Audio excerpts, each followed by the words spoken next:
everyone's having a great day, great morning. Like the video as you guys come in. We're going to talk a few hot topics, trending topics. Thanks for being here. Thanks for supporting the channel. Welcome to Let's Talk About It Media 21. Get into, believe it or not, a little bit of football and what's going on around the world. We're going to talk about it all. So like the video as y'all come in. I appreciate everyone for being here, supporting me, liking the video, subscribing to the page. So you go ahead and do all my disclaimers and get into what's being talked about. Come on in, come on in. Like the video as you guys come in. I appreciate everyone for being here, subscribing, like the video. Hello everyone. Hello, hello, hello. Good morning, good morning, good morning. Okay. I hope everyone's having a great morning. You're well. Okay, so let me go ahead and do my disclaimer.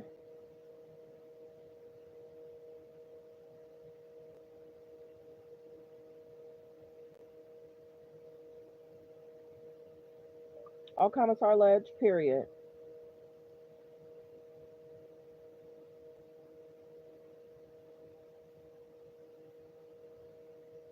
Please hit the like button, period. Copyright disclaimer under Section 107 of the Copyright Act of 1976. Allowance is made for fair use for purposes such as criticism, comments, news reporting, teaching, scholarships, and research. Fair use is use permitted by a copyright statute that might otherwise be infringing. Comments are alleged, in our opinion, and for entertainment purposes only. Okay, there we go. So we're going to get straight into what's being talked about while I finish up on my side. But like the video as you guys come in. I appreciate you all for being here. What an interesting 2 weeks it's been for the Sanders family. So we're going to get into that, about what's being talked about.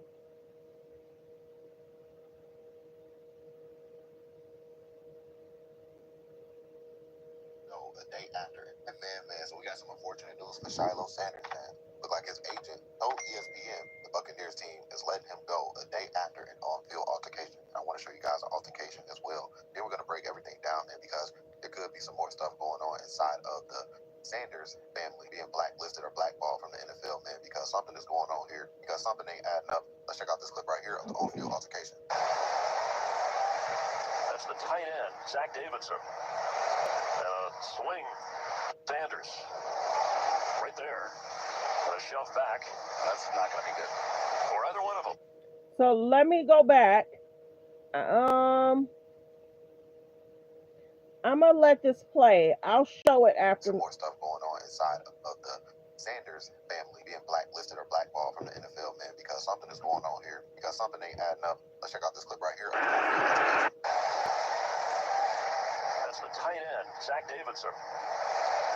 Swing, Sanders, right there. A shove back. That's not going to be good for either one of them.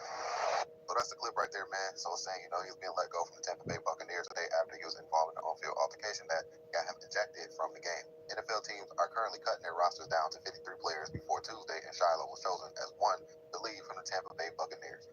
Now, do you guys think Shiloh is going to land a spot somewhere else? Do you think he wasn't that good? I would love to hear your comments on that. But let me further break everything down with everything, man. Deion Sanders had made a tweet as well. He reacted to it and just said, trust God, man. But Deion Sanders and his family will always put God first. Now, we know there could be something else going on because, remember, Eric Dickerson just came out and said there was like this collusion inside the NFL to not draft Shiloh Sanders. And I'll tell you this much here, what I heard from someone that's in the NFL, that the NFL told other, don't draft him. Do not draft him. We're gonna make an example out of him. And this came from a very good source, And he said that, I won't say who, somebody called the Cleveland Browns and said, don't do that. Draft him. Don't do that. Because they weren't going to draft him either. They weren't going to draft him. Dennis Sharp and Ocho also expressed how they felt about Shiloh Sanders getting ejected from the game after his quick altercation. And I would like to highlight what Shannon Sharp and Ocho said on Nightcap as well. Let's check out this clip right here. Be sure to hit that like button for me if you haven't already. That helps this YouTube channel continue to grow. And don't forget to hit that subscribe button, hit that notification bell. Like the video. Stay up to date. Stay pace. The moment, I know the tight end, they was a little bit, he was probably trying to rough him a little bit, but you have to be able to control yourself. You got to be able to control your emotions, especially in moments like that, especially in a game. So, you have no choice. If you throw a punch, if anything, if your arm extends and it touches the other individual, you're going out the game every time. Ocho, he in the open field. That's not like an offensive and defensive lineman, Ocho. You in the foul and can't nobody see you trying to hit the guy. Ocho, he right. The bad judge and the side judge, that way he's standing right there. They're right there. Sometimes you got players that'll provoke you. You brace it. All you gonna do is turn to the ref. You see ref? He did the A. Start. Hey, ref, you see what 84 did? You see what he did? Don't worry about it. I'm gonna get you back. It's gonna look like a play. I'm gonna get your ass back, yeah. Or I'm gonna get your teammate. Somebody gonna get it. Somebody gonna get got. They got your color uniform on.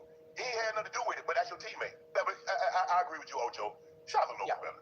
Shiloh knows he can't do a situation like that. Bro, you can't hurt him. He got on a helmet. So let's just say for a second you hit him. Okay, you hit him in the head. But what happened? You break your hand. You gonna get a penalty. In this situation, you got tossed. Now, even if you do break the wrong, you do know when you get thrown out of the game, Ocho. You know that's like $20,000, $30,000. So let's just say for the sake of argument, yeah. How much is an ejection in a football game?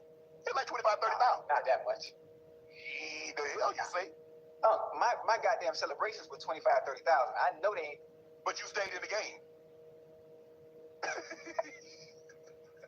So that's what Shannon Sharp and Ocho said live on Nightcap about the Shiloh Sanders situation, about him getting ejected from the game. And, they was just saying, you can't do that, man. You can't throw a punch, especially out in the field like that. It's wide open. Cameras is right there.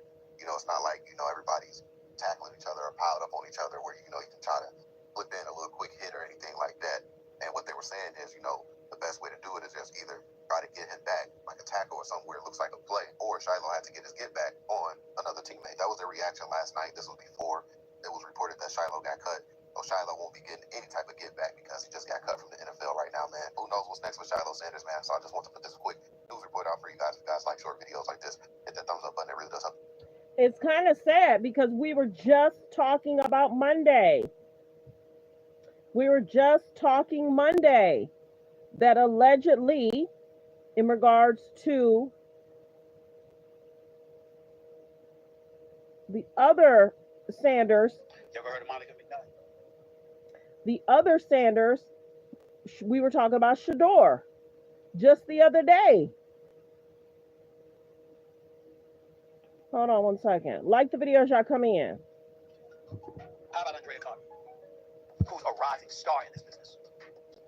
How much did you think First Take helped that? What about Kimberly Martin? What about Molly Kieran herself?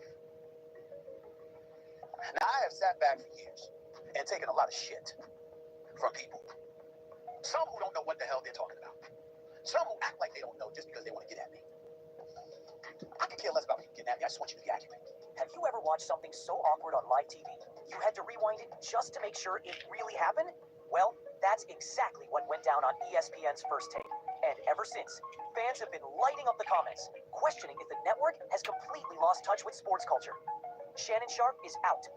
Stephen A. Smith is scrambling. And somehow, a legendary Hall of Famer just got mistaken for a college kid with the same last name. What you're about to see isn't just a one-off mistake. It's a sign that something much bigger is happening. And it might explain why ESPN's most famous show is suddenly falling apart in real time. When Shannon Sharp left ESPN, it wasn't just a roster change. It was a seismic shift in the show's energy. Love him or hate him, Shannon brought a level of charisma, authority, and raw passion that connected with both casual. Like the video, fair use reaction clip. So what do y'all think's going to happen with Shiloh? Will another team pick him up, or this is it? What do you think's going to happen? Like the video as y'all come in. Like the video as you guys come in. Do you think that the Sanders are being targeted? Was that kid? What was said? Why were they even going after each other? Do you think the Sanders family is being targeted? We knew that Shador should have been within the top 5, but he wasn't. So now we have this situation with Shiloh. So the second effort did not work well.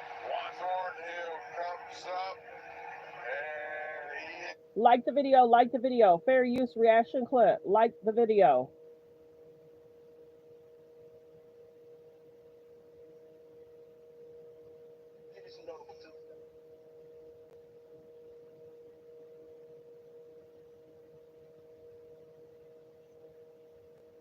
They started for the previous season.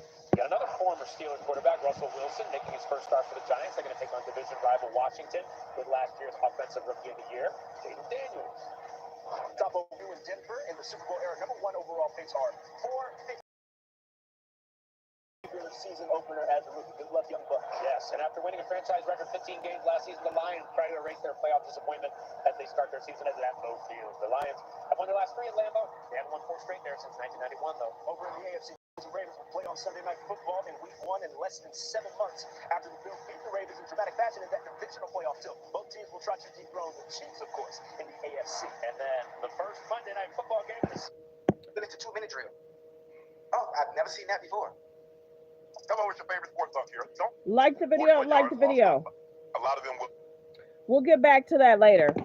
Come on in, like the video. Everyone's talking about Shiloh being cut. What will happen in regards to him being cut?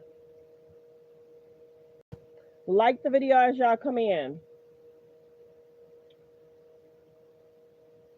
Good morning, Anonymous. Anonymous, how are you? Thanks for being here. Good morning, good morning, good morning.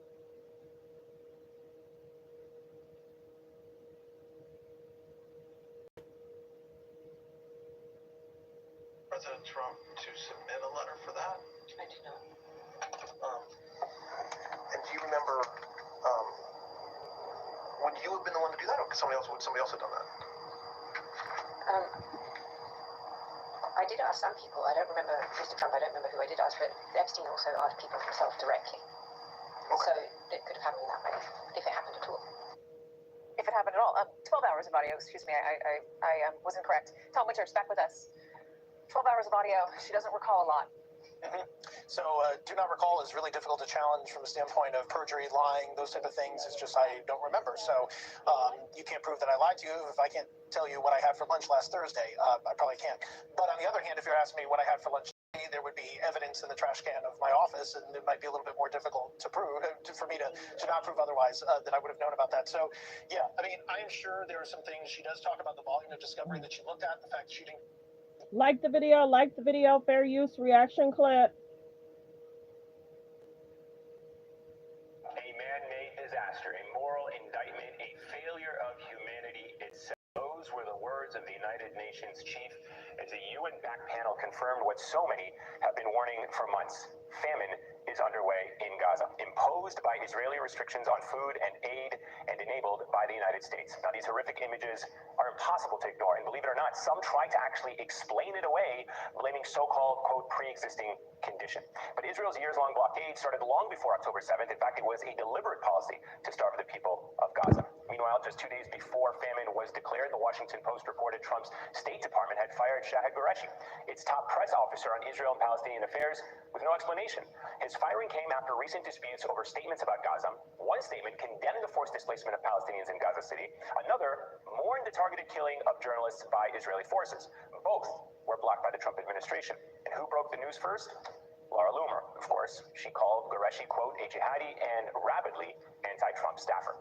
Joining us now is Shahid Qureshi himself. Shahid, thank you so much for joining the show. First, your firing, I have to say, did not have many politicians up in arms, and a lot of the media did not jump on this story right away. I'm curious to get your thoughts on why you think that is. Why do you think it's not garnered national attention? And do you think if you were fired over anything else or other policies outside of Gaza, more people, more media would have been outraged? It's a good question. Look, right now, there's so many pieces of news that from the Trump administration that are controversial or horrible, and especially from the State Department itself, and especially in Gaza. However, most of the attention... Oh my goodness, your weekend was something else. I'm so sorry to hear all this happen, Anonymous. Wow. Right now is with DC and the news cycle right now. However, I'm hopeful that over time this will change, especially in the case of Gaza, because there's so many news outlets that are covering it outside of the U.S. Shahid, I worked at the State Department and have a sense of the extensive clearance process that can go into these types of materials. So can you talk about how language that a State Department colleague of yours described to me as similar to what Trump himself had used, how it became such a lightning rod and led to you being fired? Look, what was so surprising was that these words have precedent. On Sunday, for example, saying that we shared condolences with journalists we've said it before. On Monday, saying that we do not support forced displacement. This is something that Special Envoy Witkoff has said. This is something that President Trump has said in the spring. And we said similar things from the State Department in March as well. Now, in this specific case, I had 2 weeks of clearances backing this up, but it was interesting that senior officials from Embassy Jerusalem were frustrated after 3 days of my drafts, and I think that it's a concern that they're taking the lead now moving forward. What does that mean for policy? Because language often is policy. Well, can you give us a little bit more insight, though, on what the internal conversations looked like, what people were saying to you, and your impression of sort of where the feedback or the pressure was coming from? Sure. So I can give a quick timeline. It was over 3 days. It was Sunday, Monday, and Tuesday, August 10th, 11th, and 12th. August 10th was the killing of Anas, where I drafted the condolences. I was told quickly that... Like the video, fair use reaction clip. Like the video as you guys come in. You don't like them?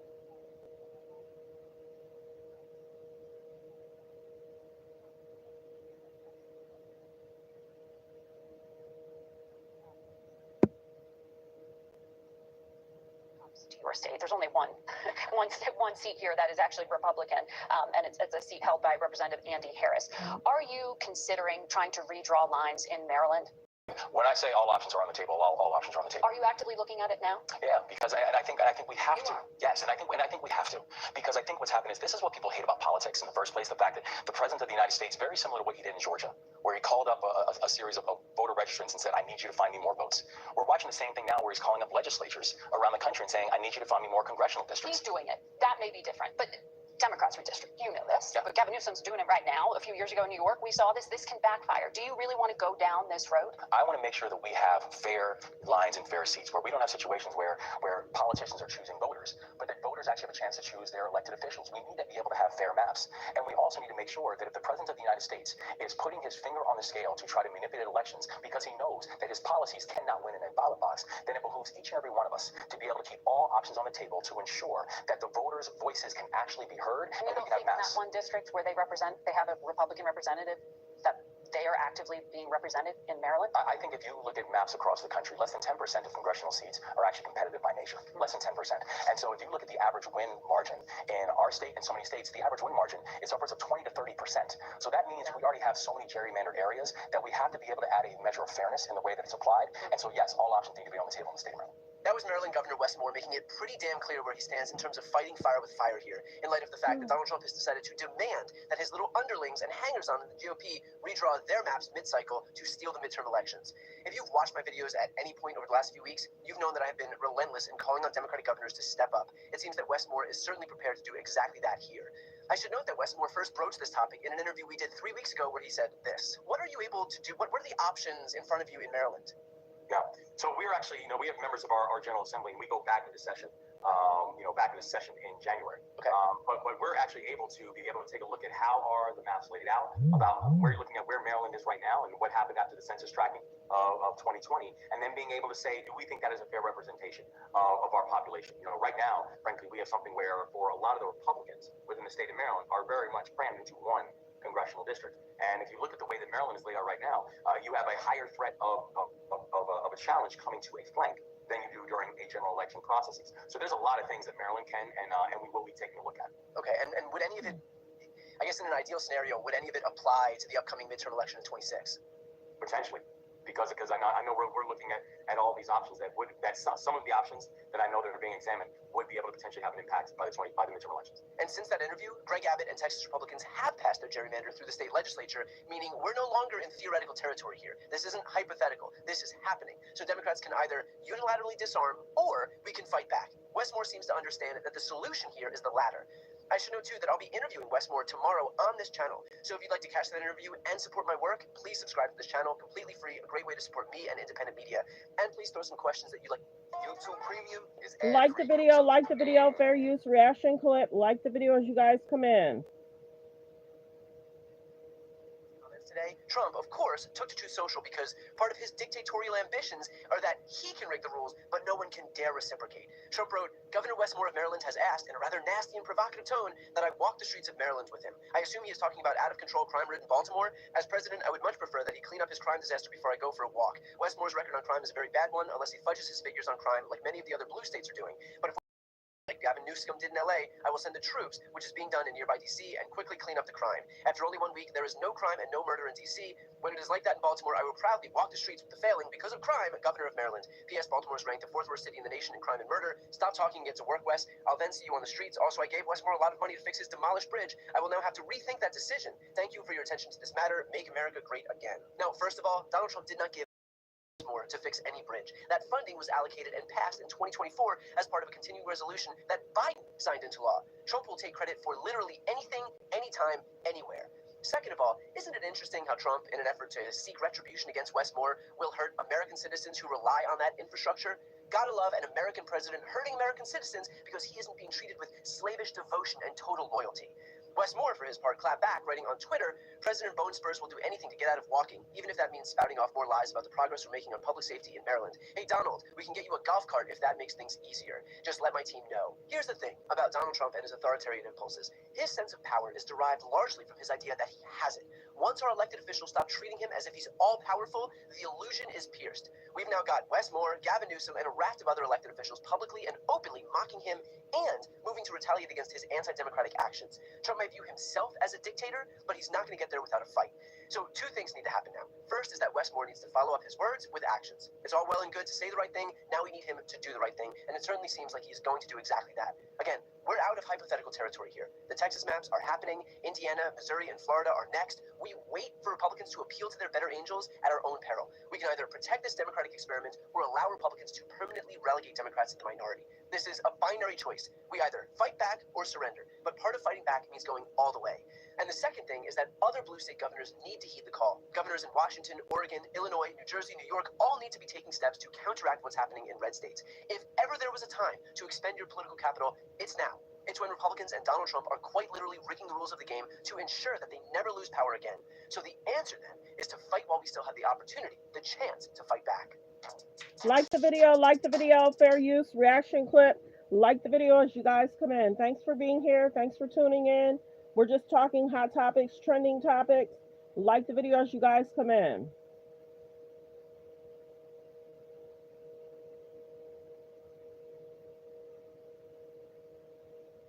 President Trump to submit a letter for that? I do know. And do you remember,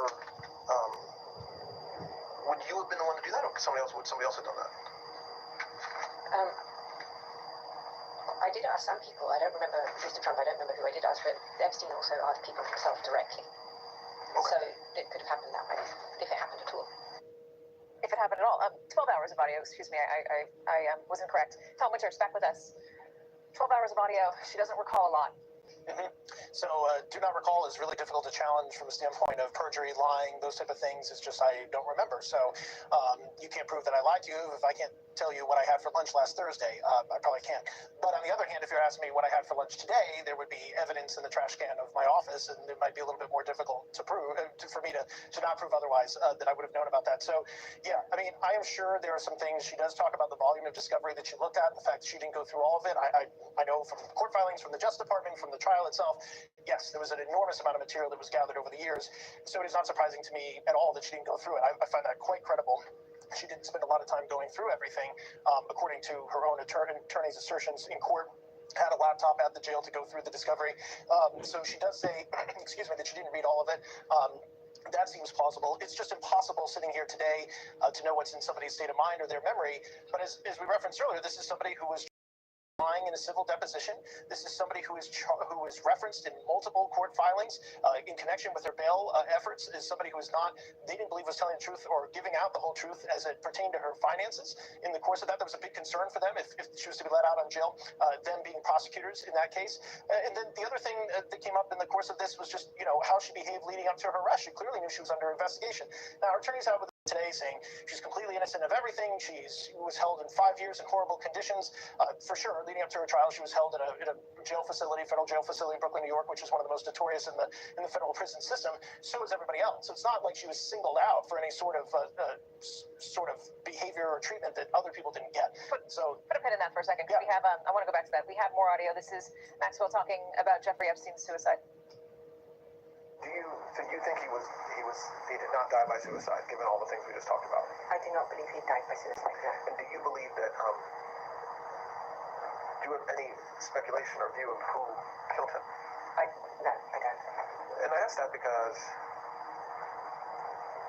if you don't believe that there's any truth to the allegations of blackmail, or that he had kind of a list, or that he had reasons to have people hate him, why would somebody kill him in prison?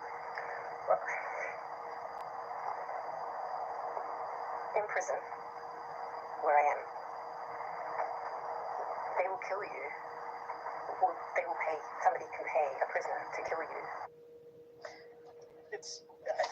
It's a good question. It's a good follow-up of Blanche. In other words, like, if this guy was so hated and he was such a risk to all these business figures, why didn't they grab him before he went into jail? And I think it's a natural follow-up to question to anybody who asks. I'm still waiting for evidence, by the way, for all the people that have said Jeffrey Epstein didn't die by suicide. Can we have a piece of evidence that points us otherwise? Because it is either the greatest killing of an individual, stage killing of an individual in the history of killings, because you got to pass the New York City Office of Chief Medical Examiner. It's not a federal agency; they're on their own. You got to pass the FBI in New York. You got to pass the U.S. Attorney's Office. You've got to go through so many different people and convince them to get on board with the conspiracy. It's just not. It's not plausible. And nobody's ever provided any evidence that says anything other than, well, I just don't believe it. Well, I just don't believe it doesn't work in court, and it doesn't work on this set, and it doesn't work with this reporter. So if somebody has any sort of evidence here as to why Jeffrey Epstein died in any way besides suicide, the phone lines are open. I do not want to be in a marital fight with you. She wins every time. How is that possible? Why haven't the murderers killed her, quite frankly? Yeah, that's a good point. She was his right arm. Why is she still alive? Well, and if there's such a concern about security, she got sent to a facility that doesn't even have a barbed wire fence up front, and it's got a gate that looks like... So that gets to my larger point here, and this is what I was going to ask before. What is the point of this interview? What's the point of this interview? Well, smokescreen? I genuinely don't know at this point. Especially, we were talking about this earlier with like all the legalese and the caveats of don't recall that. That's understandable to a certain extent. Why did Donald Trump or the Justice Department feel the need to go re-interview her? Why are they putting this out there? What are they getting out of it? This goes back to every time we seem to return to the subject, which is like, it just leads to this drip of disappointment for the most invested people in this case. Obviously this is within, minutes, under an hour of this coming out, so we'll see how they react. But I still don't know, and that's the thing. Every time I call around my sources in Trump world, I'm like, what do you think the strategy is here? Even if it's not the legal strategy, like, what's the comm strategy? What's the messaging strategy? They don't have an answer. They've been doing this for months. Why move her to a minimum security prison without it? Why make the life of this woman who has been convicted of sex crimes with minors, why make her life better? Right. So if you're supposed to be the administration that's going to fight against pedophilia, and that's what this That's the biggest question. Like the video. Don't forget to hit the subscribe button. Let's continue. Fair use reaction clip. The world has said Donald Trump will be. He will be the one to come clear it out and get rid of these disgusting pigs, these violent Hollywood creeps who are preying on our children. Yeah. Why move the only person that's alive who's been convicted in this ring? Why move her to a minimum security prison? Yeah, it's a huge question, and a big asterisk here. We haven't gone through, just the first day is 260 plus pages here. I haven't gone through all of it. I'm not seeing, my phone's not chirping, you're not reading. We've got, we're whacking whole force here this afternoon as we're putting out these transcripts. I'm not trying to make light of this situation. I've yet to see an investigative lead that somebody has come across. It appears that the document is completely unredacted. That's an area where you would redact. You wouldn't want an investigative lead out there in public. So where is the lead of, you really should talk to person X. You should really talk to This person knew Jane more. Y. Yeah, There's a list they in there over know, here. You know, if I had only been talked to before, What I is would she have done that. giving them in order to get the gifts of being in a better scenario? So I'm gonna stay within my column as somebody who covers law enforcement. I don't see anything here that has advanced any further investigations, but I didn't need to tell you that because the Justice Department already issued a memo with the FBI at the top, with the Justice Department at the top that said we have no factual or evidence-based reasons to even open a case, to predicate the opening of a case, the bar for which is much, much lower than it is to ever bring charges against another individual. They already told you we don't have it. They told you we don't have it. There's no reason for us to continue any investigation. And then you go and conduct an interview. We have more audio. This is Ghislaine Maxwell. We're going to play it, talking about Donald Trump. As far as I'm concerned, President Trump was always very cordial and very kind to me. And I just want to say that I admire his extraordinary achievement in becoming the president now. And I like him. And I've always liked him. So that is the sum and substance of my entire relationship with him. What about Mr. Epstein's relationship with him? I don't know how they met, and I don't know how they became friends. I certainly saw them together, and I remember the few times I observed them together that they were friendly. I mean, Was that friendly. Like the video, like the video. They were friendly. Do a lot of people feel that she's a part of the cover-up, and he's calling it a hoax? What's that all about? Like the video as y'all come in. Like the video as you come in. Don't forget to hit the subscribe button. Please don't forget to hit the subscribe button. Let's continue. Fair use reaction clip.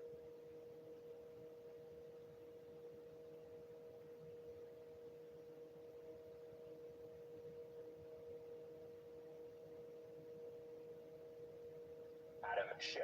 Just this morning, we do want to start to the ongoing fallout over the FBI searching the home of former National Security Advisor John Bolton, the latest Trump critic targeted by the administration. Of course, he now joins the likes of people like James Comey, John Brennan, Jack Smith, Letitia James here in New York, and of course, California Senator Adam Schiff. Just this morning, Schiff, who is now being investigated over mortgage fraud allegations, raised the alarm on Trump's retribution. Watch. I think this is clearly retribution. I mean, the idea that they just picked John Bolton, a prominent critic of the president, at random. What the president is trying to do here is very systemic and systematic, and that is anyone who stands up to the president, anyone who criticizes the president, anyone who says anything adverse to the president's interests gets the full weight of the federal government brought down on them. So if you're John Bolton, you get your home seized. If you're on the Federal Reserve and you owe lower interest rates, you get threatened with prosecution or with firing. They're essentially going after any critic, any opposition in an effort to intimidate them. That's what this is about. It's not about Bolton per se. It's about anyone else that, like Bolton, might stand up to the president. Basically, it's free reign with a corrupt leadership of the Justice Department. All right, joining us now, Michael Cohen, former personal attorney to Donald Trump, host of the Mea Culpa podcast and top-rated Substack host at The Real Michael Cohen. It's great to have you back on the show. It's always nice to kind of check in with you when there are these inflection points with the administration. You certainly have been on the receiving end of Trump's wrath, if you will. Does this feel like or look like to you as political retribution? Well, it is political retribution, but I think what we have to do is just separate the verbiage of retribution and just understand, as I had said on a previous MSNBC show, that guaranteed all of the folks that you just showed on that list need to lawyer up, and each and every one of them, in my opinion, will ultimately suffer a repercussion. Everyone from Bolton all the way around the wheel to Chris Krebs, every one of them needs to lawyer up, because right now, Donald Trump is controlling the game. It's not the same playing field that we've lived with. It's not the same playbook. When Trump himself told you, I will be your retribution, what did you think he meant by it? That if you do wrong by me, that I'm going to reward you, that I'm going to give you a Trump is always right MAGA hat, that you're going to get invited to Mar-a-Lago? Absolutely not. He's going to use every single advantage that he has, and he's got a presidential toolbox of it in order to make each and every one of them feel the pain that he feels was done wrongly to him. When you say they're going to end up feeling an impact here, is that the headache of constant legal troubles and woes? Or do you think a real indictment is coming here for Bolton? We're going to see more homes raided in the coming days. Where do you think this ends? So my prediction is James Comey is probably next, and I believe each and every one of them, again, take the entire flywheel there, each and every one of them will be indicted. Why Comey next? Just my gut. You know, again, I was so involved and so entrenched with Trump for a decade and a half, I sort of understand him. Comey is an irritant to him. And so I do believe that, again, my prediction, But a judge has to sign off on these search warrants. Yeah. So there has to be some calls, right? Sure. And when you start talking about, for example, mortgage fraud, as he's now alleged against Adam Schiff or Tish James, rest assured that the judge who signed off on the subpoena, on the federal warrant, did not do it blindly, even though I'm certain he read into it the way this administration wanted him to read into it. Every judge that these cases are going to go before will ultimately capitulate to those that are in power right now. Sorry, go ahead. Can we just step back a minute and talk about the original appointment of John Bolton as President Trump's national security advisor? Because in the initial days of the administration, Bolton's name was bandied about for Secretary of State, which he always wanted, but that got clamped down. And then he manages to emerge eventually as national security advisor, even though his views are very opposed to Donald Trump's less hawkish foreign policy. Was it just the initial attraction of television and of Donald Trump wanting someone to bow down to him, even though he knew that Bolton was not going to execute that foreign policy, or did he even understand that? I think in the first go-around, Trump was not guided by himself. You know, I hate to quote him, but Corey Lewandowski used to constantly repeat a line: let Trump be Trump. That's what we're seeing now in the second administration. The first one, you had folks like Reince Priebus, and then you had others in the room that we'll call more politically mature. Well, you don't have that now. So what you have right now is Donald Trump's whims, Donald Trump's desires, and a massive team of individuals as well as government working in order to appease those whims. And they are succeeding. That's the thing. You know, when you start looking, for example, at the gerrymandering, they're like, oh, well, you know, look at Gavin Newsom. He's, you know, trolling Donald Trump. So what? Right? So what? Is that actually what's going to make Democrats win? No. We need to go into the purple areas. We need to go into the ruby red districts and say, hey, we know that we didn't do right by you. And you explain to us, which is why 2025 went the way it did. Instead, here's what we're trying to tell you. Tariffs and taxes. Where's Ken Martin and messaging, other than sending you a text every day asking for money? That's not going to work anymore. You're not going to win 2026 on the notion that Donald Trump bad, we should win. It doesn't work that way. So we need to get into these districts. We need to sit down and say, when you look at your bill at your big box store, is it not looking more like a mortgage now than what it did 6 months ago or a year? Of course, is yes, because here's the three-word slogans: tariffs and taxes, right? And consumers pay tariffs.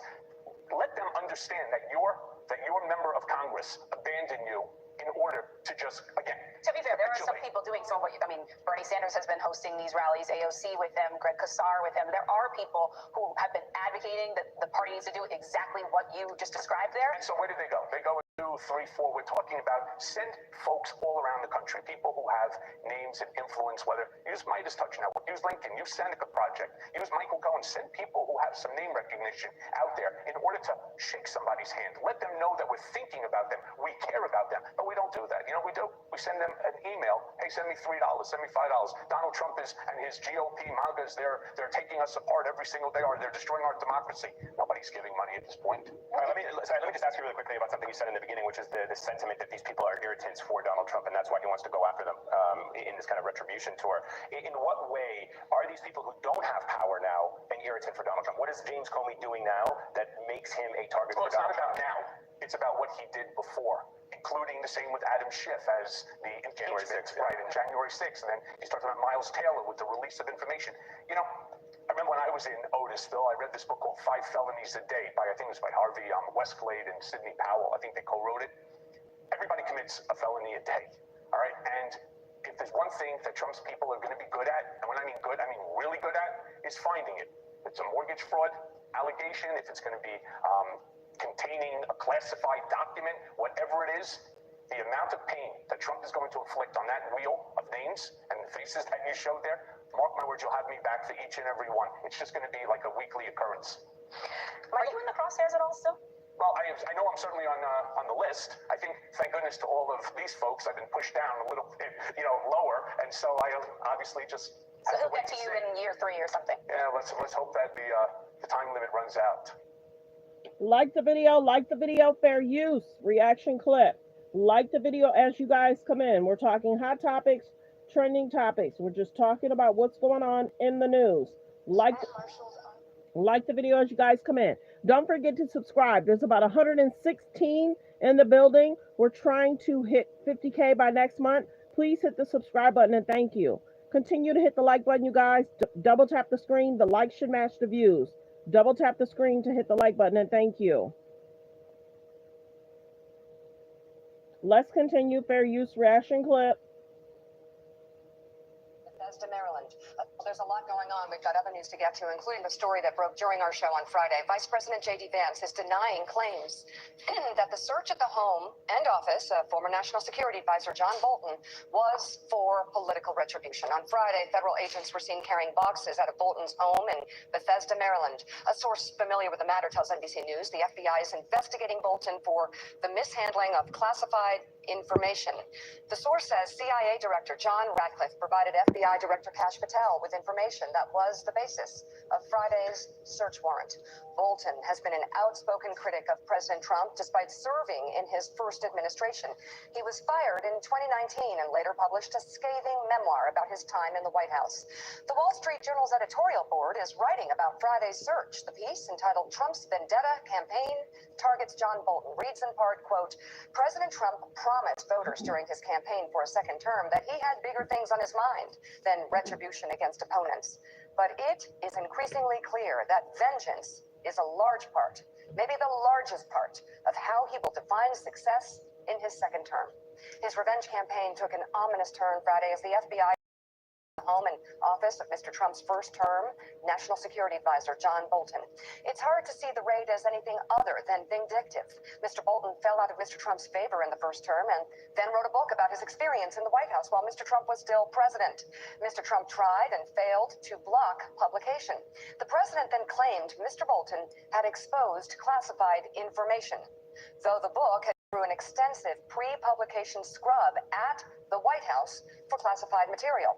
Whether Mr. Trump ordered the FBI probe or not doesn't matter. Mr. Patel knows what the president thinks about Mr. Bolton, and the president's minions in Trump 2 don't serve as a check on his worst impulses the way grown-ups did in the first term. The presidential id is now unchained.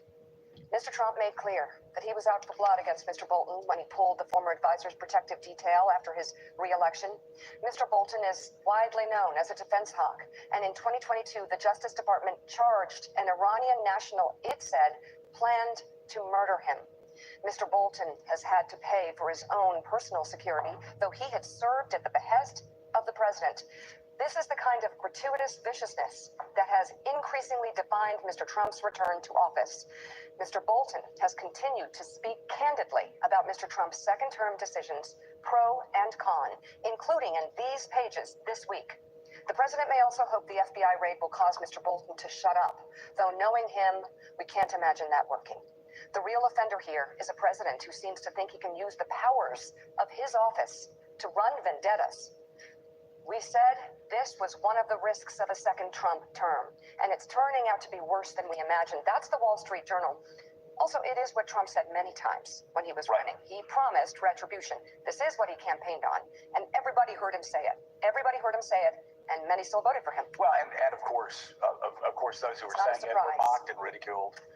But when you start your campaign by saying I'm your retribution, and he talks about retribution, I mean, it's not hard to sort through that, Mike Allen. And you look and see what's happened here. I mean, a lot of people who during the campaign were brushing this off are now very concerned by what's going on. The Wolves, and you look at this weekend, it has been especially challenging for conservatives who tried to justify their vote for Donald Trump last November. When you look at John Bolton, you see the Wall Street Journal editorial page is saying here Rupert Murdoch owned the Wall Street Journal. You look at what happened with the socialization of Intel, the government nationalizing 10% of Intel. You have the National Review and Eric Erickson and other conservatives coming out and talking about, again, just how dangerous and how precedent-setting this is. It has been quite a weekend. Things have seemed to accelerate exponentially. No, Joe, that's a great point. And we forget in the day-to-day coverage these tectonic changes, starting first with Bolton. I talk to people in MAGA world, and these are not like Paul Ryan Republicans. These are Donald Trump Republicans who said that raid, which unfolded live on your air on Friday, made them uncomfortable, that this seemed like, even for President Trump, this seemed like new territory. Now, important to note that we don't yet know the reason for that search. We have not seen the documents that were behind it. Axios' Mark Caputo has reporting that part of what they are looking for here had to do with the sharing of classified information. And so there may be more to this than we know. There's reporting out there that it goes beyond the book, so we just don't know. But I can tell you that even MAGA Republicans uncomfortable about it. Second, the command economy, the involvement of the American government in business, such a change, and it's the deal-making mindset of the president. And we've seen this time and again. We saw this in the U.S. getting a cut of NVIDIA chips that are sold in China. We see the golden share that the U.S. has that gives control as part of the steel. And then we see here 10% of Intel. Such a change. We talk again and again about how the Republican Party has changed, and we talk about Russia, we talk about trade. Talk about the deficit. This is a huge one. Well, this is a huge one. And this is what started in Great Britain after World War II, where they started nationalizing companies. That ended a disaster. It wasn't until Margaret Thatcher in 1979 that the economic rot that had taken over Great Britain over 3 decades finally got reversed. I want to go back there to John Bolton, and in the case of John Bolton, you had that happening on Friday, and then yesterday you had the president threatening Chris Christie, I guess because he didn't like what Chris Christie said in an interview on ABC yesterday, and so here we go. For those saying, oh, really? Because he's threatening Chris Christie now because he doesn't like what Chris says on this week, and you just sit and wonder. But the people that are sitting in the administration right now making these moves, do they not understand that what goes around comes around? If they were so shocked and stunned and deeply saddened by what happened over the last 4 years, they're doing it this 4 years. What do they think is going to happen when Democrats get back into power? Like, dude, do we really want this cycle to continue? Well, do they think Democrats will get back into power? I mean, that's the question, right? Yeah, well, they are. Democrats, let me just assure everybody right now, they will get back into power. Our independents will get back into power. And people that are doing this right now will leave office with a cloud over their head, wondering what happens next. No, let's stop this madness. Well, I mean, all the... Good morning, everyone. There's about 131 in the building. Please hit the subscribe button. Today will be a great day with 135 subscribers. We're trying to hit 50K by next month. Please hit subscribe and thank you. Stuff ties together. You can even tie in the redistricting efforts done in Texas, right? This is all power play stuff. And yeah, the Chris Christie threats, in this case, reopening an investigation into Bridgegate is part of this. The Bolton raid obviously is part of this. Even the Intel story, I mean, he went from threatening the company CEO to saying he's a great guy because he gave him 10% share. And then another story over the weekend involving... Good morning, Paris. How are you? How are you? Good morning. I must have missed that you were in here. Hello, hello, hello. Welcome, welcome. Everyone say good morning to Paris.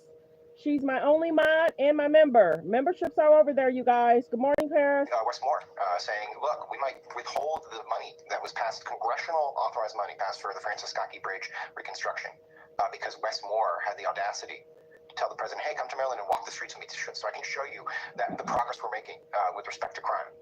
All of this is part of the same theme, which is Trump incredibly pushing the boundaries, flagrantly pushing them of the presidency to get his will, and oftentimes in vindictive ways.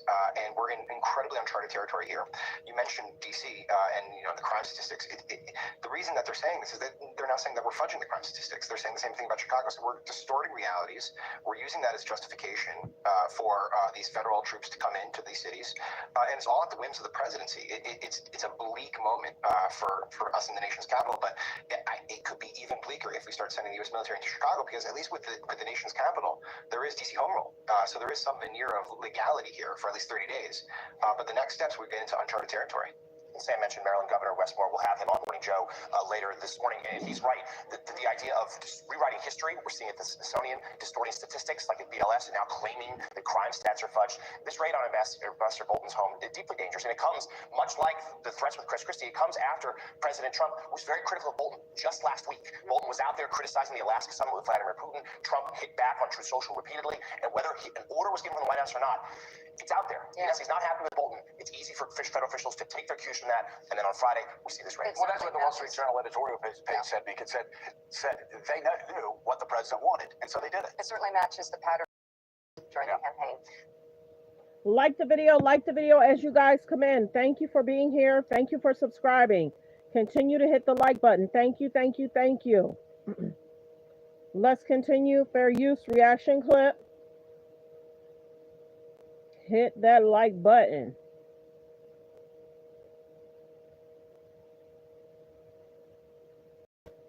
Very upset about this. Why? Why would he be upset? Because, so let's talk about what's happening with the crackdown in D.C. crime. And we see the huge presence of the National Guard. 4 or 5 states have put their National Guard members into the more high-trafficked areas, allowing the cops to go into the more challenging areas and make some big-time arrests. Look at these totals. Yeah, look at the numbers. Over 910 total arrests. This is just since August 7th. 5 known gang members, MS-13 members, 101 firearms have been seized and taken off the streets. 49 homeless encampments have been cleared away. And Chicago Mayor Brandon Johnson is very upset about this. Why? Why would he be upset? Because he's worried about tyranny, he says. And so all the talk of Trump sending the National Guard to Chicago, and this is what he had to say. Well, again, the city of Chicago does not need a military-occupied state. That's not who we are. Here's the bottom line. They don't have police power. There's nothing they can do. These are federal troops. They do not go through the training that our police officers go through, so they cannot even enact police authority. We're not going to surrender our humanity to this tyrant. I can tell you this. The city of Chicago has a long history of standing up against tyranny, resisting those who wish to undermine the interests of working people. We're not going to back down. We're not going to cower. We're not going to bend. We're not going to break. We are Chicago. We are the soul of America, and we will maintain that posture from now until. We can have all kinds of debates, constitutional debates, all kinds of debates about sending federal troops into cities like this, but to worry about tyranny and not be concerned about the tyranny of lawlessness and the tyranny of crime that all of his residents live under right now. I just don't understand why they wouldn't want to clean up these cities. I mean, D.C. needed to be cleaned up, and it looks like it has been. Over 200 people were killed in the past year, and he's beating his chest saying, oh, isn't this great? 93 arrests on Saturday, and out of those, 46 were illegal aliens, and that's in D.C. But fine, you don't want them, send them to New York, please. Please, Donald Trump, send them here, clean up these streets. Right. I welcome it. Yeah, I don't know anybody who goes to Chicago and says, this is the soul of America. They go to Chicago and go, this city used to be great. Right. And our mayor is so terrible. He's got, I believe, I was just looking it up, he's got 26% approval rating. That's pretty horrendous. That's so awful, it's hard to imagine. In a huge Democratic city that put him in office, they are predominantly beside themselves with this ineptness. So President Trump's going to come in, and it's going to be a hostile situation. I kind of feel bad for the National Guard because they're going to get some pushback. But I bet you the cops on the street will love it. So I just think now, I know the Secretary of Defense allowed the National Guard to carry guns in D.C. now, so I hope they are able to defend themselves and are not targeted in Chicago because it's extremely dangerous. In Maryland, Wes Moore challenged President Trump to walk the streets with him, and Trump basically says, watch your mouth, clean up your city, and don't worry about me walking through the city. And when Wes Moore goes out there and talks about how great Baltimore is, you might think things are heading in the right direction. That's what you say. You don't say Baltimore is a city that is not ridden and overrun with crime and looks like the city that was once great but isn't anymore. Yeah. You know what's kind of interesting about every single one of these, whether it's Brandon Johnson or Wes Moore, they complain about everything that Donald Trump is doing, but their party and their policies have governed those cities for decades. By the way, the president today, executive order, getting rid of cashless bail. Yes, in places front like page that. of the Post. So, and they're going to sue How back great is when that? they bring this forward. Bail and farewell. And my question is, if you don't like the idea of what Trump is doing, name for me one single solution, one single idea that is going to be different, that is going to change the situation, and nobody has. People in Maryland and Baltimore, they can't sell their houses. Remember we talked about this a few weeks ago. There was an article. They interviewed residents who used to live in really thriving neighborhoods, beautiful neighborhoods. Kids could go outside. They could have picnics outside. They could sit on their front porches, and the people can't sell their houses because right across the street were people selling drugs. Right. And by the way, they had a panel on NBC talking about D.C. crime, and it's always teens lean left. Not this time. Rachel Bates said, no, it's really bad. I left the city because they broke into my car one time too many. So it's people that live in D.C., even if they don't vote for Trump, are saying, I cannot sit here with a straight face and tell you there's not a crime problem. Well, we will have a familiar face to you, U.S. Attorney for D.C. Jeanine Shapiro, up at 8:20 this morning. I'm Steve Doocy. I'm Brian Kilmeade. And I'm Ainsley Earhart. And click here to subscribe to the Fox News. Like the video, fair use reaction clip. Like the video as you guys come in. Thanks for being here. Thanks for supporting the channel. Continue to hit the like button.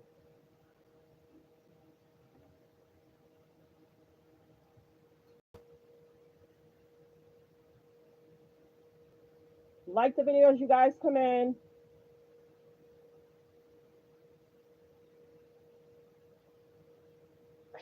We have a lot of topics to get to, but I do want to start with some breaking news. We've learned that the FBI is searching the home of former Ambassador John Bolton, his office as well. Sure. Can you tell me, why is the FBI raiding Ambassador Bolton's home and office, and did the White House get a heads up?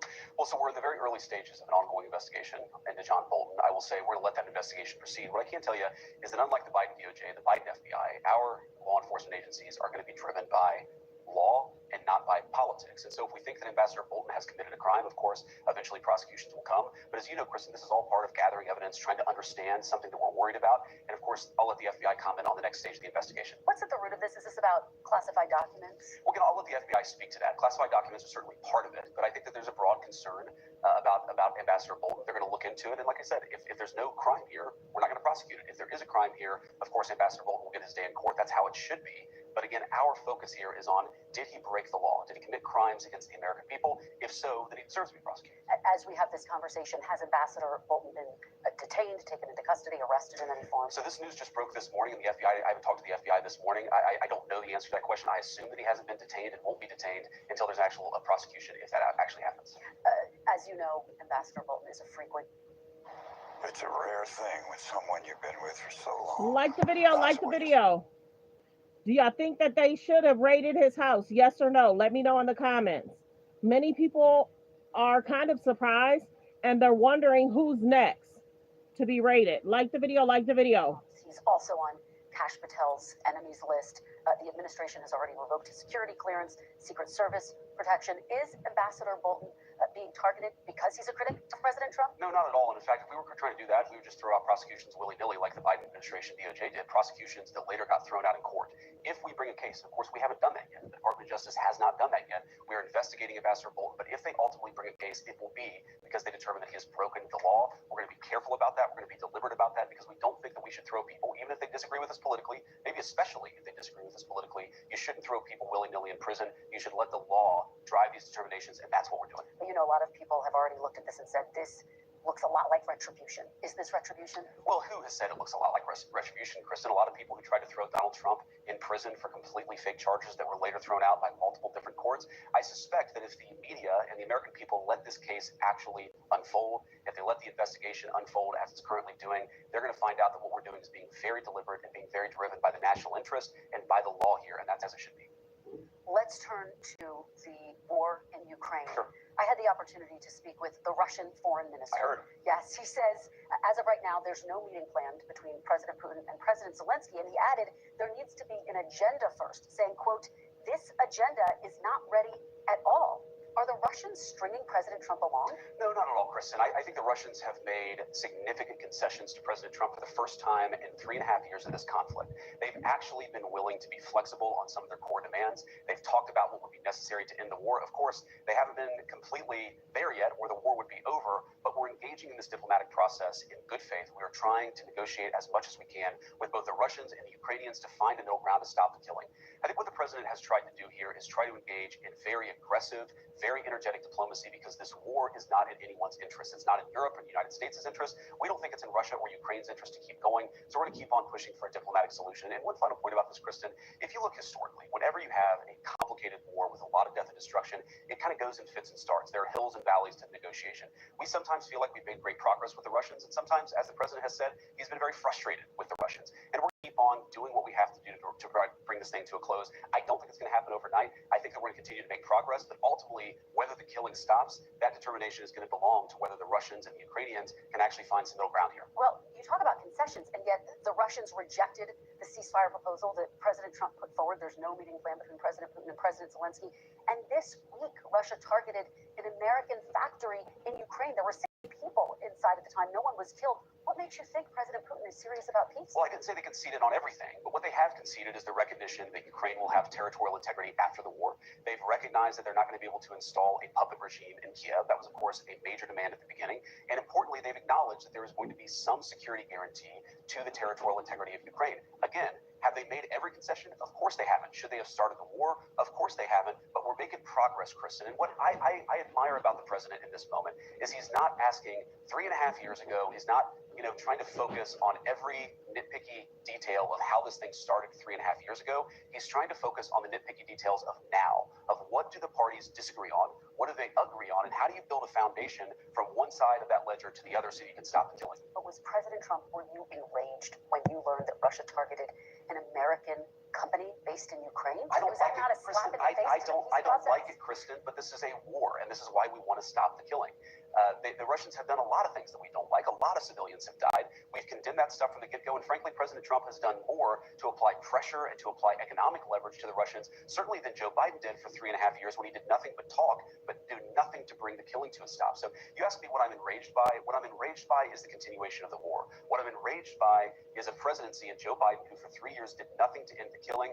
What I'm actually excited about right now is that we have a president who's engaging in energetic diplomacy to try to stop the killing. That's as it should be. I think the American people should be proud of it. And whatever the outcome of this, whether the war ends in 3 months or 6 months or hopefully not beyond, but maybe, We should be proud that we have a president who's trying to stop the killing. He's done it, by the way, 6 wars that the president has brought to a close all over the world. This would be the 7th. It's the most complicated, but we're trying despite that. I had the opportunity to interview Secretary Rubio last week, and he said he actually doesn't think that new sanctions would force Putin into a ceasefire. Are sanctions now off the table, Mr. Vice President? The sanctions aren't off the table, but we're going to make these determinations on a case-by-case basis. What do we think is actually going to exert the right kind of leverage to bring the Russians to the table? Now, you said sanctions were not going to lead to a ceasefire. I think that's obviously correct. If you look at the way the Russians have conducted themselves, they don't want a ceasefire. They don't want a ceasefire for complicated reasons. We, of course, have pushed for a ceasefire, but again, we don't control what Russia does. If we did, the war would have been over 7 months ago. What we do believe, though, is that we continue to have a lot of cards. The President of the United States has a lot of cards left to play to apply pressure to try to bring this conflict to a close, and that's what we're going to do. You take me to my next question. Where exactly is the pressure on Russia to do anything if you're not right now imposing new sanctions? How do you get them to a place of getting to the table with Zelensky and stopping to drop bombs? But, Kristen, I think that question betrays a fundamental misunderstanding of where we are. The President has applied aggressive economic leverage, for example, the secondary tariffs on India, to try to make it harder for the Russians to get rich from their oil economy. He's tried to make it clear that Russia can be reinvited into the world economy if they stop the killing, but they're going to continue to be isolated if they don't stop the killing. The president has applied more economic pressure to the Russians to stop this war than Biden did in 3 years. So the idea that we're not doing anything, we're already doing things right now, and this is how negotiation works. You do something, you talk to the parties, you try to see if there's a meeting of minds. Again, we believe we've already seen some significant concessions from both sides just in the last few weeks. We're going to eventually be successful, or we'll hit a brick wall. And if we hit a brick wall,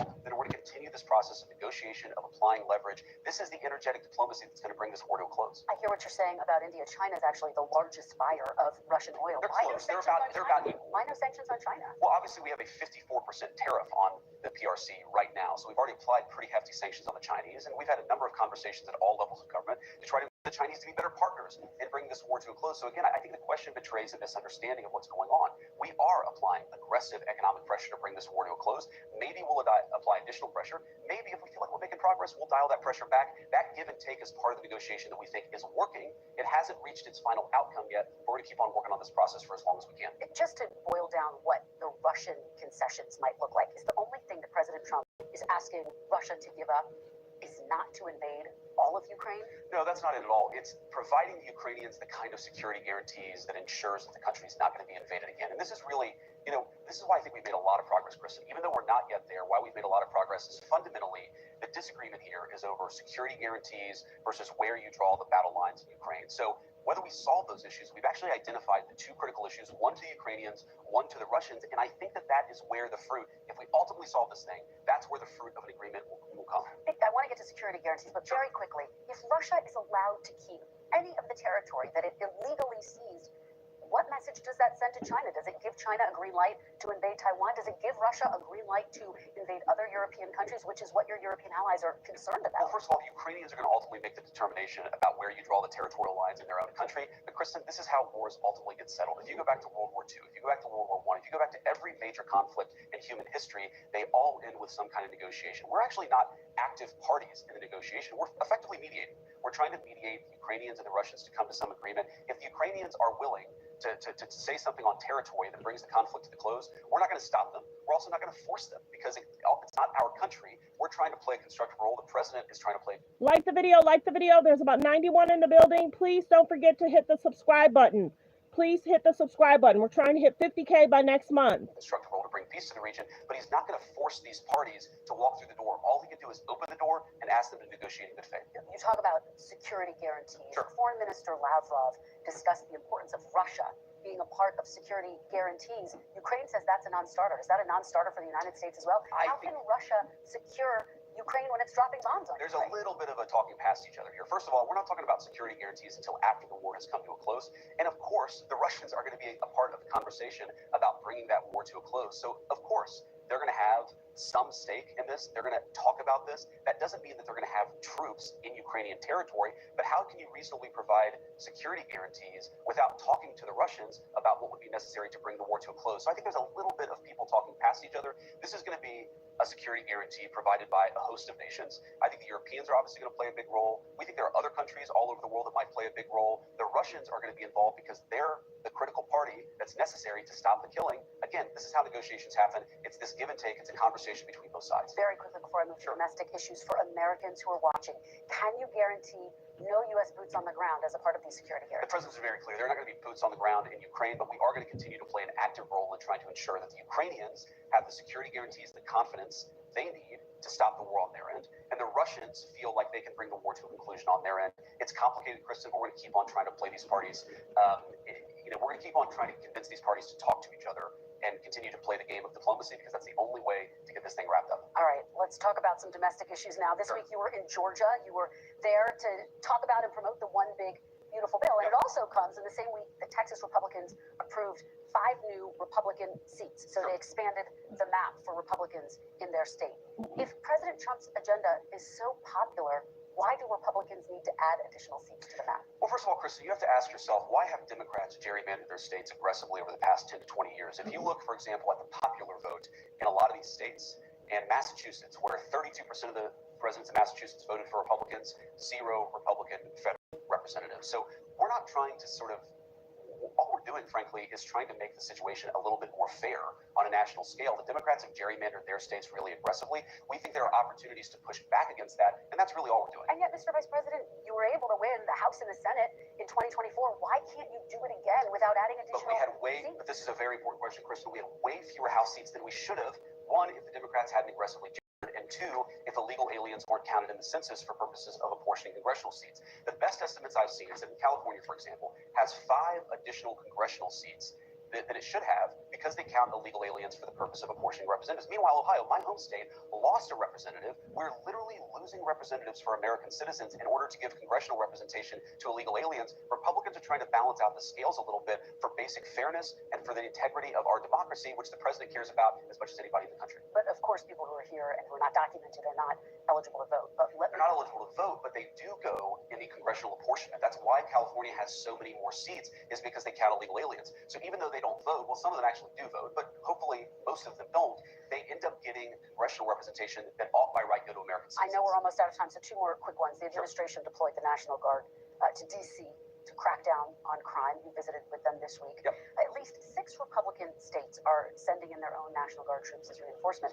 but many of these states have cities that actually have crime rates that are worse than Washington, D.C. So why aren't these states sending National Guard troops into their own states to deal with the crime issue? Well, look, and is that a possibility? Well, look, if the local governors want to make that determination, we'll leave it up to the local governors. But what we have control over is the nation's capital.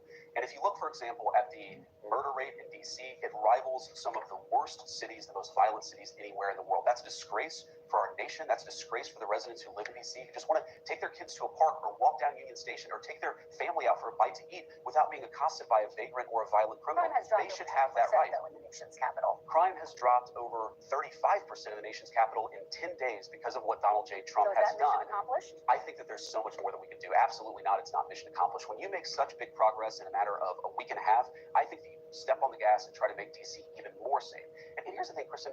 We don't have to live like this. My message to my fellow citizens here in D.C. or all across the country would be that allowing vagrants and armed robberies to take over your city, that's a policy choice. What President Trump is showing is that if you just empower local law enforcement to arrest and prosecute the bad guys, we can take back American streets. You, as a young family, whatever the color of your skin, you should not have to cross the streets because there's a crazy person yelling at your children on the other side. You should not be worried that if you take your son out for a meal at 8 o'clock in the evening, an armed robber is going to assault your family. This is a policy choice to allow lawlessness to overrun our cities. The president has made a different policy choice. And I think what he's showing the entire American community is that we don't have to live like this. And that's the biggest thing that will come out of D.C.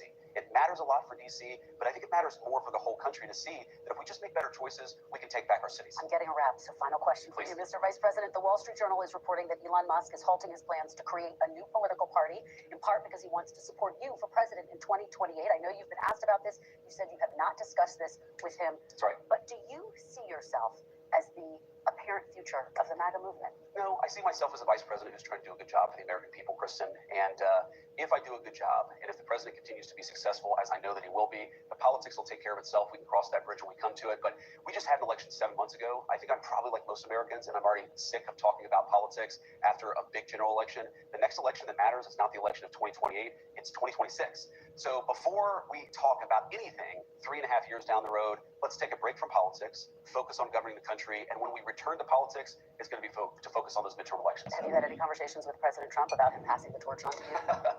As you know, the president talks about everything, and if it's in the news, the president and I have certainly discussed it, but I think the president is just focused on doing a good job for the American people. He wants me to be focused on doing a good job for the American people. That's what I'll keep on doing. Again, if we take care of business, if America is safer, if it's more prosperous, if young people can afford to buy a home, if we actually bring peace to all of these regions of the world, which we've made great progress in doing, the politics will take care of itself. I want to respect your time, so thank you very much, Mr. Vice President. Good to see you. Really appreciate it. Likewise. Great to see you as well. Thank you. Thank you for watching. Like the video, fair use, reaction clip. Like the videos, you guys come in. Like the videos, you guys come in. Right now, we're going to get to hot topics, trending topics. Like the videos, you guys come in. We briefly talked about the Shiloh situation where he's being removed from his team. Like the videos, you guys come in. Are you guys surprised of everything that's going on?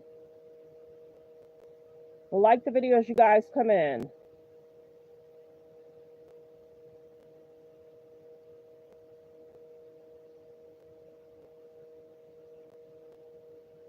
got to be able to control your emotions, especially in a game. You know, you have no choice. If you throw a punch, you're not out of the game. Picture this. You're an undrafted rookie fighting for your NFL dream. Your dad's a Hall of Famer. Your brother barely got drafted. You've got coaches praising you left and right. And you're this close to making a $3 million roster spot. And then in 3 seconds of pure stupidity, you throw it all away with one horrible decision. This is the story of how Shiloh Sanders went from Tampa Bay's favorite underdog to unemployed faster than you can say. Making a $3 million roster spot. And then in 3 seconds of pure stupidity, you throw it all away with one horrible decision. This is the story of how Shiloh Sanders went from Tampa Bay's favorite underdog to unemployed faster than you could say Coach Prime. And here's the crazy part. This isn't even his first time throwing a punch that cost him millions of dollars. Yeah, we're going to get into that as well. So, you're in my shot here real quick.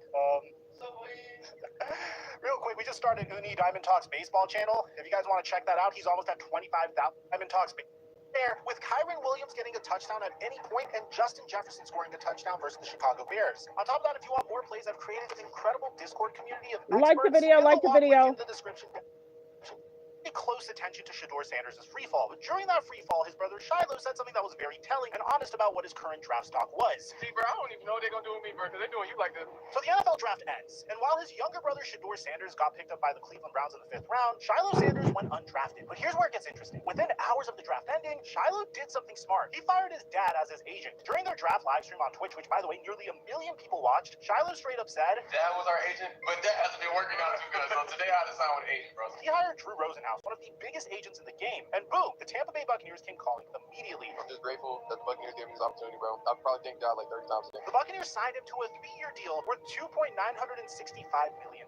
Now, for an undrafted guy, that's incredible money. But here's the thing, and this is important, only $1,572 was guaranteed, which is basically nothing, which means that Shiloh Sanders had to earn that roster spot. And at first, man, Shiloh was killing it. Fan pages were tweeting about how he was impressing Tampa Bay Buccaneers coaches. Todd Bowles, the Buccaneers head coach, a defensive genius who doesn't throw compliments around, was singing Shiloh's praises from day one. At rookie minicamp, Bowles said, like the rest of the safeties, he's very intelligent. He's very loud. You can hear him on the field making calls and everything. So he has a good grasp of things day one. One reporter even said that Shiloh's footwork was maybe the most impressive of any rookie safety at practice. His intelligence and vocal leadership turned the head of Todd Bowles during rookie minicamp. And when Deion Sanders showed up to training camp to watch his son, because of course Coach Prime had to be there, Todd Bowles was cool with it. He said, it's a father coming to see his son, like all of us would be doing. In his first preseason game against Tennessee, Shiloh came out hot. He delivered this massive quarterback hit that went viral. It was Tampa Bay's first QB hit of the entire game. Bowles said after that Shiloh played tough. Shiloh played tough. I thought he went in and did a heck of a job. He had some good tackles inside.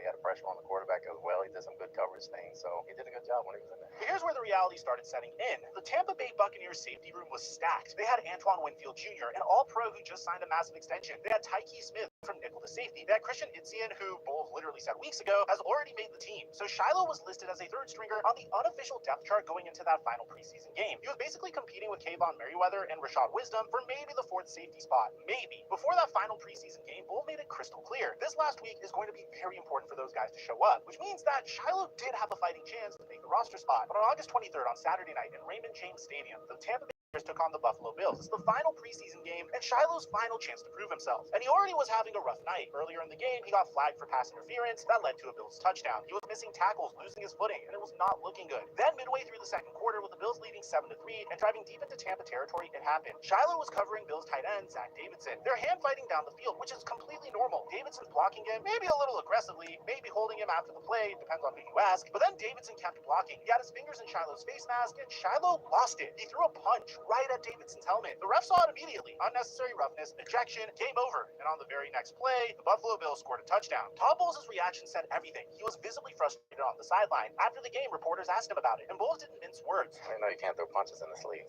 That's inexcusable. They're going to get you every time. You got to grow from that. Inexcusable. That's the word the head coach used. Less than 24 hours later, Sunday morning, Adam Schefter dropped the bomb. The Tampa Bay Buccaneers have informed rookie safety Shiloh Sanders today that he is being waived. His agents, Drew Rosenhaus and Robert Bailey, added that we're hoping he gets claimed on waivers. That's it. Dream over. $3 million gone. And his NFL career was in serious jeopardy.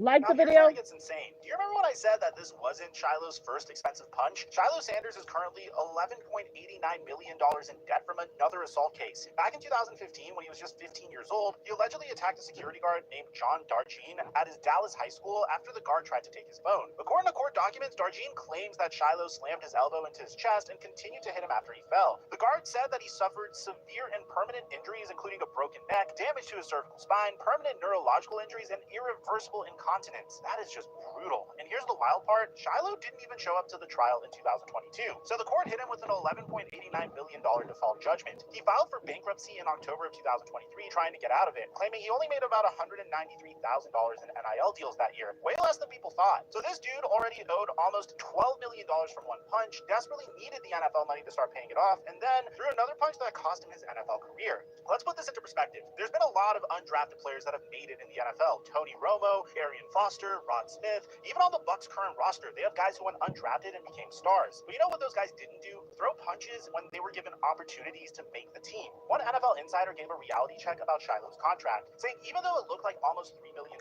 only $1,572 of it was guaranteed, and he could be cut at any time. The insider said that the Bucs had 3 undrafted rookies get $250,000 to $300,000 in guarantees this year. Even with those, it can be covered with practice squad salary. The translation of that was Shiloh's deal was basically nothing special, and he had zero room for error, and he made the biggest error possible. Meanwhile, on the same day that Shiloh got ejected, his brother Shador had a very tough game in Cleveland. And honestly, I wanted to make a video on this, but I was kind of on the fence because I don't know if you guys have Shiloh Sanders exhaustion. So if you want me to cover his final game, just let me know in the comment section down below, and if it becomes a top comment, then I'll cover it.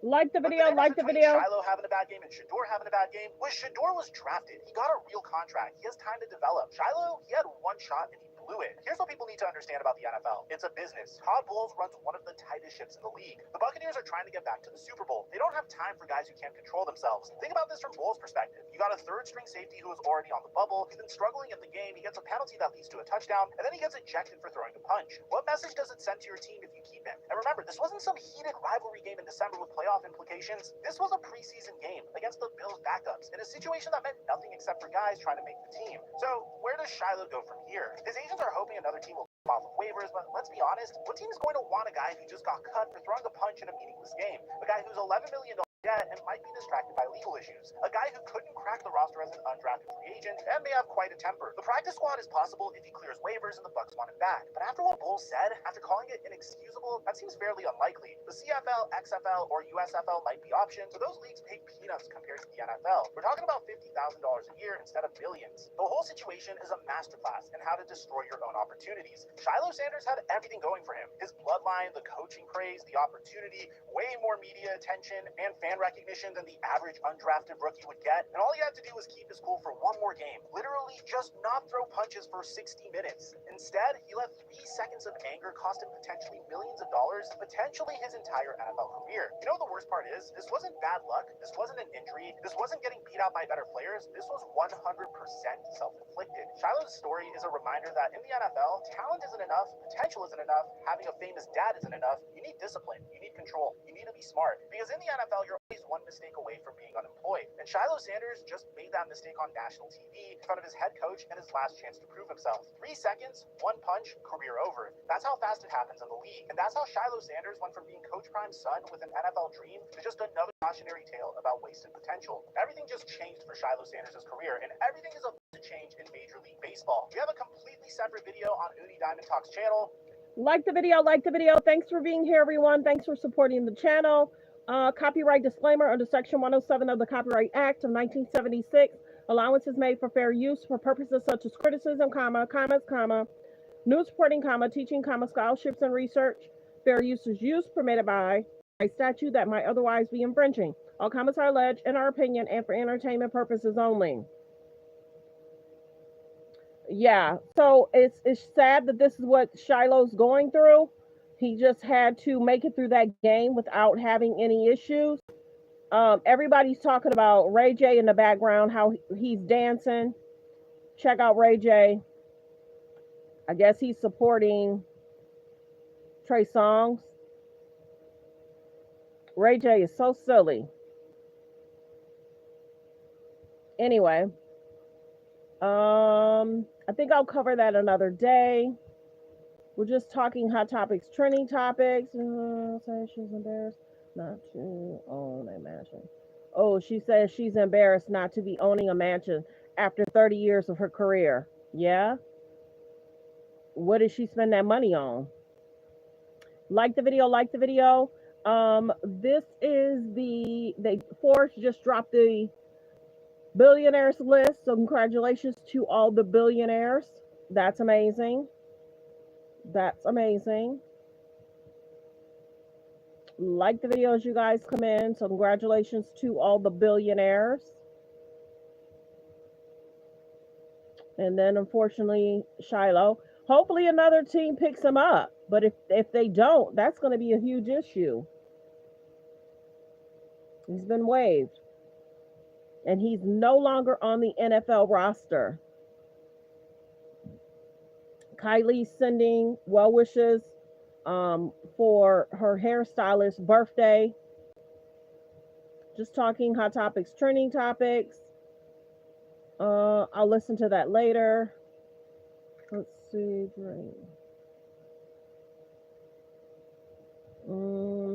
See if there's anything else.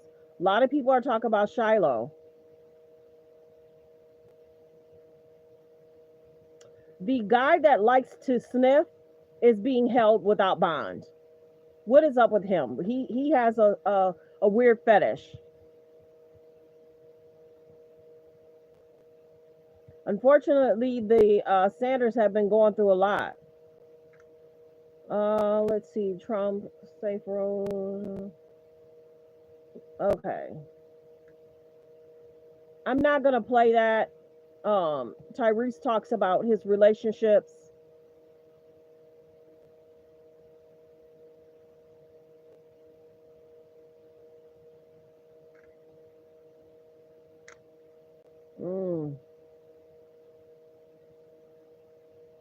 Okay. I think that was everything I wanted to talk about. Oh, so a lot of people are talking about this. So there must be a new, they must have released a new men speaking around the table, and Tyrese is speaking out. Because at first I thought that was older. Mrs. Curry never expected him to be a superstar like he is. Steph Curry is sick on the court. He really is. He has an amazing, amazing game. So congratulations to Stephen Curry. Okay, everyone. Thanks for being here. Thanks for supporting the channel. I appreciate you all for being here. Focus on healthy, safe relationships. Be around people that's loving, kind, and respectful. Goodbye. Be blessed.